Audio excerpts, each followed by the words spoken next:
আমাদের উত্তরবঙ্গের সবচেয়ে বড় প্রবলেমটা হচ্ছে যে এখানে কোনো শিল্প কারখানা নেই। এই যে বিশাল জনগোষ্ঠী, এই বিশাল জনগোষ্ঠীর অনেক বিশাল একটা অংশ যে বেকার, এই বেকার অংশটা কিন্তু বেকারই থেকে যায় এবং তারা কিন্তু হয় কৃষিকাজ করে, না হলে নিজ উদ্যোগে যতটুকু পারা যায়, খুব ভালো কিছু যে করে এমনটা নয়। সো এইভাবেই তারা জীবনযাপন করে, যার ফলে দেখা যায় কি যে বিশাল এক জনগোষ্ঠী ওই দারিদ্রতার মধ্যেই থাকে। আমরা উত্তরবঙ্গের বেশিরভাগ মানুষ আসলে গরিব। এটা আপনি যতই রংপুর, তারপর পঞ্চগড়, লালমনিরহাট, কুড়িগ্রাম, আপনি বাংলাবান্ধা, পঞ্চগড়ের দিকে যাবেন, যে আসলে আপনি বুঝতে পারবেন যে আসলে মানুষ কতটা দারিদ্রতার মধ্যে বসবাস করে। তার মধ্যে তিস্তা অঞ্চলের আশেপাশে যারা থাকে তাদের অবস্থা আরও ভয়াবহ। একটু বৃষ্টিপাত অথবা বাঁধ ছেড়ে দিলেই দেখা যায় কি যে ওখানকার মানুষেরা পানির নিচে একদম তাদের ঘরবাড়ি সব কিছু ডুবে দেয়। তারা বেশিরভাগ সময় যে তারা তাদের বাসায় স্থায়ীভাবে থাকতে পারে না। সো যেটা বলতেছিলাম যে এই যে শিল্প কারখানা নেই, যে এই যে এখানকার মানুষেরা যে দারিদ্রতার মধ্যে বসবাস করে, তারা যে নিজের জীবনমান বৃদ্ধি করার জন্য যে বাইরে গিয়ে কাজ করবে বা শহরে যাবে, এমনও আসলে পরিস্থিতি তাদের অনুকূলে নেই। দেখুন, এক ঢাকায় 4 কোটি মানুষ বসবাস করে, এখন মনে হয় 5 কোটি।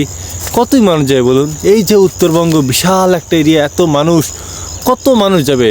এক ঢাকার ওপরও কত চাপ বাড়বে? এক ঢাকায় সবাই আসতে চায়, সবাই রাজত্ব করতে চায়। তো উত্তরবঙ্গ থেকে কতই যাবে? এখানে আমাদের আশেপাশে আসলে কোনো শিল্প অঞ্চল নেই যে যেখানে গিয়ে কাজ করবে, যেখানে গিয়ে শ্রম দিয়ে আরও ভালো কিছু করবে। চিটাগাংয়ের ক্ষেত্রে দেখুন, চিটাগাংয়ের মানুষরা তো অন্তত চিটাগাং শিল্পনগরী, তারপর খুলনা অথবা বরিশাল, এগুলো যে কোনো না কোনোভাবে একটু ম্যানেজ করতে পারে। কিন্তু আসলে আমাদের উত্তরবঙ্গে এমন কোনো পরিস্থিতি নেই। আমরা ঢাকা ছাড়া কোথাও যেতে পারবো না। আমরা না যেতে পারবো চট্টগ্রামে, না যেতে পারবো বরিশাল বা অন্য কোনো, আমাদের যার কোনো আসলে স্কোপ নেই। আমাদের ওই শিল্প কারখানা যদি কাজে করতে হয় বা কোথাও কাজ করতে গেলে ওই ঢাকা শহরটাকে আমাদের বেছে নিতে হয়, যার ফলে আসলে কিছু করার না থাকলেও ঢাকার উপর আসলে চাপ বাড়াতে হয়। এবং আমরা যে আসলে ঢাকায় গিয়ে যে খুব আহামরি কিছু করি সেটা আসলে না। ঢাকায় যদি বলেন যে বাংলাদেশের সব বড় বড় পদে সব অন্যান্য অঞ্চলের মানুষ আগে থেকে দখল করে থাকে। হ্যাঁ, এটা আসলেও তাদের যোগ্যতায়, এটা তো না যে তারা জোর করে রাখে। তারা আসলে অন্যান্য অঞ্চলের মানুষরা শিক্ষা দীক্ষায় অন্যদিকে অনেক এগিয়ে, যার ফলে দেখা যায় কি যে তারা ওই পদগুলো খুব সহজেই তারা পায়। আপনি দেখেন যে বড় বড় মন্ত্রী, বড় বড় মিনিস্টার, যত বড় বড় সচিব, সব বেশিরভাগই কিন্তু আপনি অন্যান্য অঞ্চলের, উত্তরবঙ্গে থেকে খুব একটা কয়েকটা পাবেন না। আপনার উপদেষ্টাদের থেকে উপদেষ্টাদের দেখুন যে উত্তরবঙ্গ থেকে কয়জন? ভাই কেউ নাই। এই উত্তরবঙ্গের দুর্দশার কথা ডক্টর ইউনূসকে কে বলবে বলুন? তিনি যে শুনবেন, তিনি যে উত্তরবঙ্গের সমস্যাগুলো শুনবেন, বলবেটা কে? কেউ নেই আসলে উত্তরবঙ্গের মানুষ আসলে অসহায়। তারা কাউকে কিছু বলতে পারে না, তাদের এই অসহায়ত্বের কথা কাউকেই বলতে পারবে না। আপনি সরকারের দেখুন যে বিগত সরকার যে ছিল ফ্যাসিস্ট সরকার, তাকে যে বলবে উত্তরবঙ্গের সমস্যাগুলো, কে শোনে তার কথা? কেই বা বলবে? আসলে বলার কেউ নেই। সো আমাদের উত্তরবঙ্গ সবসময় অবহেলিত থাকে।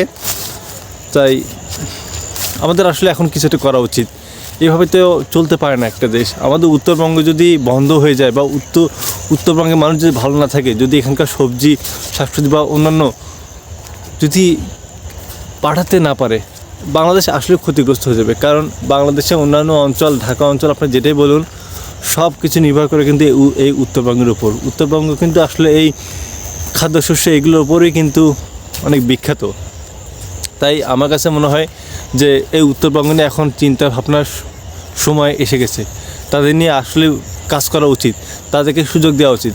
শুধু আমি বুঝি না যে আসলে ইচ্ছা করেই কি উত্তরবঙ্গে কি এরকম একটা অবহেলা যে তারা শুধু কৃষিকাজই করবে, তারা শুধু খাবার দাবার বা শস্য উৎপাদন সাপ্লাই করবে, আর অন্যান্য অঞ্চলে তার শিল্পনগরী হিসেবে পরিচিত হবে, তারা অন্যান্য প্রযুক্তির সাথে পরিচিত হবে, তারা একটা স্মার্ট কাজ করবে। আর আমরা উত্তরবঙ্গের মানুষরা শুধু এই আদিকালে শুধু এইসব কৃষিকাজ করে শুধু জীবিকা নির্ভর করে, এটার জন্যই কি আসলে উত্তরবঙ্গের মানুষকে দেখা হয় না? আমি আসলে বুঝি না। তবে যেটাই হোক, আমার কাছে মনে হয় যে উত্তরবঙ্গে শিল্প প্রতিষ্ঠান গড়ে তোলা উচিত। উত্তরবঙ্গের মানুষদের আরও যেন তাদের কাজের গতি বাড়ানো যায়, কৃষিক্ষেত্রে হোক বা যেটাই হোক, যেন এখানকার কৃষকরা আরও ভালোভাবে স্বাচ্ছন্দ্যে কাজ করতে পারে।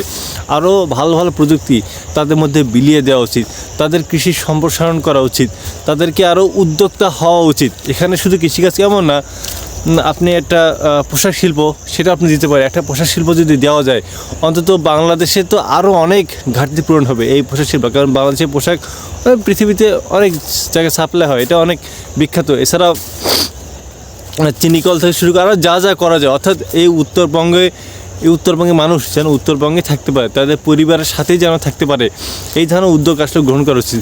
আমার মনে হয় যে শুধু উত্তরবঙ্গ না, বাংলাদেশের প্রত্যেকটা বড় বড় যে জোন, প্রত্যেকটা অঞ্চল, ওই অঞ্চলগুলোতে এমন কিছু প্রতিষ্ঠান তৈরি করা উচিত যেন তারা ঢাকার উপর থেকে চাপটা কমায়।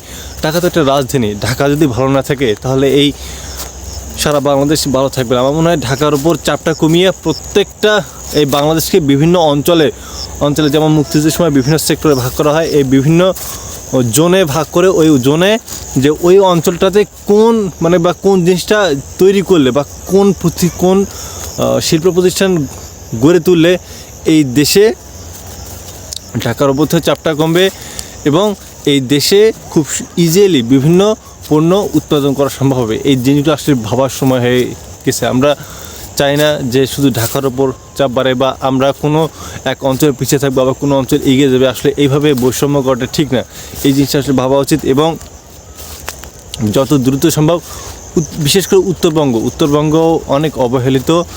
এখানকার সবচেয়ে বড় ক্রাইসিসটা হচ্ছে যে এই তিস্তা অঞ্চল। এখানে তিস্তা অঞ্চলে সবসময় এই ভারতের কলকাঠিতে বাঁধের যে সমস্যাটা, যে পানি একটু আসলেই মানুষের সব কিছু তুলিয়ে যায়, এই জিনিসটার সমাধান দ্রুতই করা উচিত। এই বিষয়ে আজ পর্যন্ত কোনো সমস্যা সমাধানে কোনো আশ্বাস আমরা পেলাম না। আশ্বাস বা সমস্যার সমাধানের জন্য যে এগিয়ে আসা কোনো কিছুই না। সো এই বিষয়ে আসলে খুব দ্রুতই পদক্ষেপ গ্রহণ করা উচিত। তো এটা হচ্ছে আমাদের শিক্ষার্থীদেরও এই বিষয়ে আসলে কথা বলা উচিত। কারণ এখন শিক্ষার্থীদের কথা সবাই শুনতেছে, বুঝতেছে। কারণ এই কথাগুলো শিক্ষার্থীরা যদি না বোঝে, তাহলে আপনার গ্রামের যে মূর্খ, তারা তো আর বলবে না বা তারা তো এই বিষয়গুলো বুঝবে না। এই জনমত গড়ে তুলতে হবে। আমাদের উত্তরবঙ্গের মানুষদের আরও এগিয়ে আসা উচিত বলে আমি মনে করি। সো দেখা যাক কী হয়। তবে আমার মনে হয় যে উত্তরবঙ্গের প্রত্যেকটা মানুষের যার যে অবস্থান থেকে এই বিষয়ে কথা বলা উচিত এবং প্রতিবাদ করা উচিত।